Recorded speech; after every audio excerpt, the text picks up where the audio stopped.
Fighters கூட பேசிக்கிட்டே இருப்பார். ஜன்னலில் விளையாட விட்டுட்டு கிண்டல் பண்ணிக்கிட்டு அவர் குடும்ப இது மாதிரி விளையாண்டுக்கிட்டே செட்டை விட்டு அந்த லஞ்சு சாப்பிட போகிறதுக்கு போனது தான். அதுக்கப்புறம் அப்போல்லாம் நான் தப்பாடிக்கு அப்பப்போ 10 தடவை வெளியே போயிடுவோம் வந்துடுவோம். அவருக்கு அந்த பழக்கமே கிடையாது. குடும்ப நண்பர்களாக அந்த ஃபைட்டர்ஸ் கூட எல்லாத்து கூட சேர்ந்து பண்ணவும் தான் அவர் சண்டை காட்சி இது வரைக்கும் அவர் அளவுக்கு யாரும் முன்னுதாரணம் இல்லை. ஒரே ஒரு எம்ஜிஆர், ஒரு சிவாஜி, அடுத்து கேப்டன். அது அடிக்கிறதுக்கு நடிகர்கள் யாருமே இனி தென்னிந்தியாவில் எனக்கு கண்ணுக்கு தூரம் தெரிஞ்ச வரைக்கும் யாரும் இல்லை. அந்தளவு ஒரு அற்புதமான மனிதராக இன்னும் நம்மள்கிட்ட வாழ்ந்துக்கிட்டு இருக்கார், வாழ்வார். யோனே நட 5 மணி ஆகி நாங்கள் போய்களும் அப்படின்ட்டு அவன் தொப்பியும் கழட்டாமல் சட்டியை போட்டு மேலே அந்த போட்டிருந்த ட்ரெஸ்ஸோட அப்படியே எல்லாம் போட்டு போயிட்டாங்க.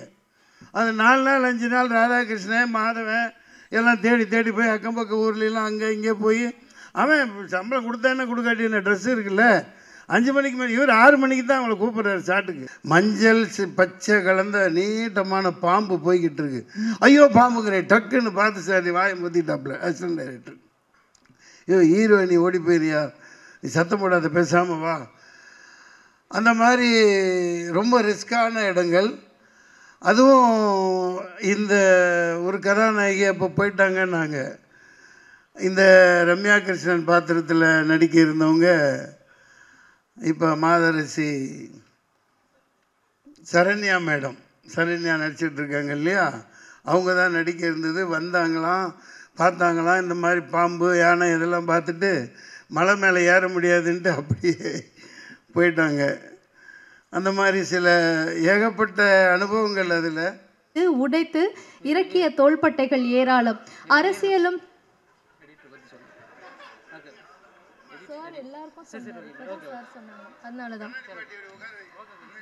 அரசியலும் சினிமாவும் இவருக்கு தேன் மிட்டாய் மாதிரி. சினிமாவில் இவர் பின்னி எடுப்பார், அரசியல் இவரை பின்னி எடுக்கும். ஆனாலும் அசர மாட்டார். வில்லன் மாதிரி இருந்தாலும் ஆர்கே செல்வமணிக்கு இவர் அதிசய குழந்தை. காலங்கள் கடந்தாலும் ஆர்கே செல்வமணியை எப்போதும் அண்ணன் என்றே அழைப்பார். அந்த அண்ணனிடம் தான் பெற்ற அனுபவங்களை எடுத்துரைக்க அன்புடன் அழைக்கிறோம்.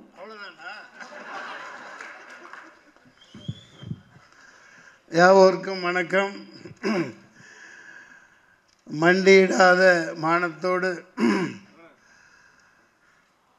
வாஞ்சையான உள்ளத்தோடு வீறு கொண்ட வேங்கையாக சீரும் சிறுத்தையாக அடங்க மறுக்கும் அடலேறுவாக அன்பின் உருவமாக வாழ்ந்து இன்னமும் வாழ்ந்து கொண்டிருக்கும் கேப்டனின் 100வது படத்தில் நான் அறிமுகப்படுத்தப்பட்டேன். இதுகாரும் காலம் கடந்து ரொம்ப அதிக நேரமும் போய்கிட்டே இருக்கிறதுனால கேப்டன் மீது உள்ள உங்கள் பாசத்தில் கட்டுண்டு நீங்கள் இவ்வளோ பேர் இருக்கீங்க. அது பல விஷயங்கள் பலர் சொல்லிட்டு போயிட்டாங்க. ரவி மரியா டைரக்டர் சொன்னார், உண்மைதான். அப்போ நான் இந்த வீரபத்ரனா நடிக்கையில் வீரப்பன் வெளியே தெரியாது, அவன் மூஞ்சி எப்படி இருக்குன்னு தெரியாது. ஒரே நேரத்தில் 3 படம் வந்துச்சு. புதுநெல்லு புதுநகத்தில் நான் தான் அந்த நெப்போலியன் ரோல் பண்ணுறது. சுந்தரராஜன் சார் அங்கே இருக்காங்க, இதில் உட்லாண்ட்ஸில் கதை போய்கிட்டு இருக்கு. பாரதி ராஜா ஓகேன்ட்டாங்க, எல்லாம் வேலை கிடச்சிருச்சு. ஒன்று அடுத்து இது ஒன்று. அது ஒரு காரணம். அந்த வீரப்பன் அப்போ வெளியே வரலை. வீரப்பனார் ஏகப்பட்ட சில சுவராசியமான தகவல்களை இந்த 35 வருஷம் கழிச்சு இந்த மேடையில் சொல்லலான் இருக்கு. நான் கூப்பிட்டு போயிட்டாங்க, வில்லனா நடிக்கிறேன் அப்படின்ட்டு. நல்ல மழை, அடர்த்தியான மழை. சென்னையில் வெள்ளம், அந்த அளவுக்கு தண்ணி. சாலக்குடி ட்ரெயினில் போகிறோம், ட்ரெயின்லேயும் இதுலேயும் மாறி மாறி அங்கே போனால் மேலே ஒரு 20 கிலோமீட்டருக்கு மேலே ராவுத்தர் பாதை போட்டு ப்ரொடக்ஷன் அது வெளியே போகாது, ஜீப் மட்டும்தான் போகும். காரை விட்டு இறக்கிட்டாங்க, ஜீப்பில் ஏறிட்டாங்க. போனால் ஒரு பெரிய மஞ்சள் பச்சை கலந்த நீட்டமான பாம்பு போய்கிட்டு இருக்கு. ஐயோ பாம்புங்கிறேன் டக்குன்னு பார்த்து சார் வாயை முத்திட்டாப்புல அசிஸ்டன்ட் டைரக்டர். ஹீரோயினி ஓடி போயிறியா, நீ சத்தம் போடாத, பேசாமல் வா. அந்த மாதிரி ரொம்ப ரிஸ்கான இடங்கள்.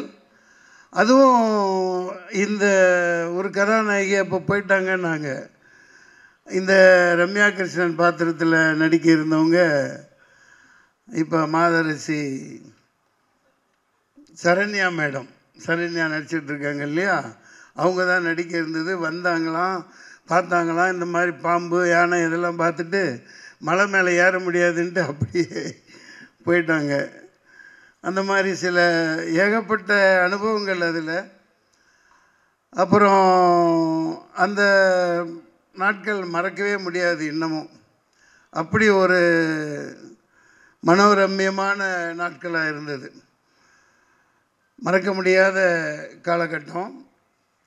எப்படின்னா, அது 60 குதிரைகள், 1000 ஜூனியர் ஆர்டிஸ்ட்டு, அங்கே லோக்கல் ஆளுகள்லாம் வச்சுக்கிட்டு பெரிய அளவுக்கு எடுத்துகிட்டு இருப்பாங்க.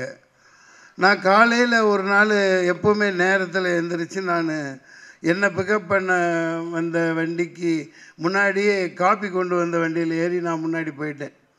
அது விபத்துக்குள்ளாகி மோகன் ஒரு தொழில்நுட்ப கலைஞர் இருந்தார், மிகப்பெரிய. அப்போலாம் ரொம்ப ஃபீல் பண்ணி உடனே ராவுத்தர் இங்கேருந்து சொல்லிட்டாடே கிளம்பி வாங்க எல்லாமே. இராணுவம் ஒரு போர் படை எப்படி திரும்பி வந்துடும், போருக்கு போன படைகள் திரும்பின மாதிரி எல்லாம் திரும்பி வந்துட்டாங்க. என்னடா இது வில்லண்டாங்க, 4 நாளில் நம்மளை திருப்பி கூப்பிட்டாங்களே, எல்லாம் திரும்பி வந்துட்டோம். பயங்கரமான சோதனைகள். அதுக்கப்புறம் போகிறோம், மறுபடியும் எடுக்கிறோம். அப்புறம் இங்கே சுந்தரராஜன் சார், அவர் பயணித்த ஒரு வண்டி எல்லாம் அப்போ டீமாக இருந்தாங்க இவங்கெல்லாம். அது விபத்துக்குள்ளாகி வாகன ஓட்டுநர் இதை இறக்குறாங்க. அப்புறம் ஏதோ பண்ணி மிகப்பெரிய போராட்டங்களுக்கு அப்புறம் மறுபடியும் போய் அங்கே எடுத்தாங்க. சாதாரணமாக கஷ்டப்படலை. டைரக்டர் வந்து எப்படின்னா, அவர் பாம்பு மாதிரி தான், எங்கே போவார், எவ்வளோ தூரம் போவார், இப்போ போய்கிட்டே இருப்பார். 10 கிலோமீட்டர் 5 கிலோமீட்டர் சரி அந்த லொக்கேஷன் பார்க்க நடந்து போய்கிட்டே இருப்பார். அப்படி ஒரு அந்த இதெல்லாம் கண்டுபிடிச்சி அப்புறம் அதெல்லாம் மறக்க முடியாது. நான் ரொம்ப என்ஜாய் பண்ணிகிட்ருப்பேன். அவங்க தானே கஷ்டப்படுறாங்க. காலையில் லென்ஸை மாட்டி விட்டுருவாங்க, கான்டாக்ட் லென்ஸு. 5 மணிக்கு வந்து இந்த சௌத்ராஜன் இப்போ மாலை போட்டேன்னு எங்கே, அது பெரிய காமெடி பாருங்கள். அப்போ எனக்கு ஒன்றும் தெரியாது இல்லையா, அதிகமாக ஆக்டிங் கோர்ஸ் பண்ணிட்டு வந்தாலும் இந்த ஸ்ப்ரே எல்லாம் இது பண்ணிவிட்டு ஏதோ பண்ணுவார் சீரியஸாகவே. அவன் ஸ்ப்ரேக்கு பதில் அப்படி இது அப்படி தான் பண்ணும் போல். கேப்டனெல்லாம் என்னை பிடிச்சி முடியெல்லாம் வெட்டி விடுவார். பெருசாக வச்சுட்டு சுற்றணுன்னா நெல்லுடா அசிங்கமாக தெரியணுன்னு அப்படின்ட்டு அப்புறம் பான் கேக்கெல்லாம் போட்டு ஸ்டிக்கெல்லாம் போட்டு அதெல்லாம் எனக்கு கிடைக்க முடியாத, கிடைக்க இயலாத பாக்கியங்கள். அந்த மலை காட்டுக்குள்ளே எப்படி இருந்தாலும் நான் சாயந்தரம் அங்கே இங்கே, ஆனால் இந்த அப்புறம் செவ்வரேறி குதித்து இந்த விஜயீஸ்வரன் கூப்பிட்டு போயிடுவான். இந்த அங்கே நல்லா அது என்ன அந்த பீஃபு சுக்காவெல்லாம் பயங்கரமாக இருக்கும். அப்புறம் அந்த கப்பா கிழங்கு அதெல்லாம் பயங்கரமாக இருக்கும். கேப்டன் அவன் காலையில் போயிட்டுருக்குது, அவனை விட்டுறாதீங்கன்னா நாங்கள் எங்கே இருக்க 11 மணிக்கு தான் திரும்பி வர்றது. விஜயீஸ்வரன் எங்கே, நான் எங்கே போயிட்டார் அவர், விஜயீஸ்வரன் கூடவே இருப்பார், பயங்கரமான மெய்காப்பாளன். அதெல்லாம் மறக்க முடியாத தருணங்கள். காலையில் சரத்குமார் போட்டிக்கு வந்துடுவார். அவர் பயங்கரமான மிஸ்டர் இந்தியாவில், மிஸ்டர் மெட்ராஸ்ன்னு நினைக்கிறேன். தண்டால் எடுக்க நீ நைட்டு போனால் இந்த மாதிரி நல்லா கிழங்குகளும் சாப்பிட்டு வந்தான்னு தெரிஞ்சவுடனே காலையில் அங்கே போட்டி நடக்கும் எக்ஸசைஸ் பண்ணையில். தண்டால் அவர் அனாயசமாக 100 எடுத்துருவார், என்னால் எடுக்க முடியாது. அந்த மாதிரிலாம் மறக்க முடியாத நினைவுகள். அதை விட பெரிய கொடுமை என்னென்னா, நம்ம துணை நடிகர்கள்லாம் பரவாயில்ல, அவர் டைரக்டர் சார் காலையில் லென்ஸை போட்டு விட்டு என்னென்னமோ சீன் எடுத்துக்கிட்டு இருப்பார். கடைசி 5 மணி ஆகும், எப்படா சூரியன் செட்டில் ஆகும் கையில் தான் டைலாக் வரும். 18 பக்கம் 20 பக்கம் டைலாக்கு. என்னடானா டைலாக் வரல, டைலாக் வரல. இவர் அண்ணன் லியாகத் அலி கான் சார் ஃப்ளைட்டில் அனுப்பிச்சி விடுவார்.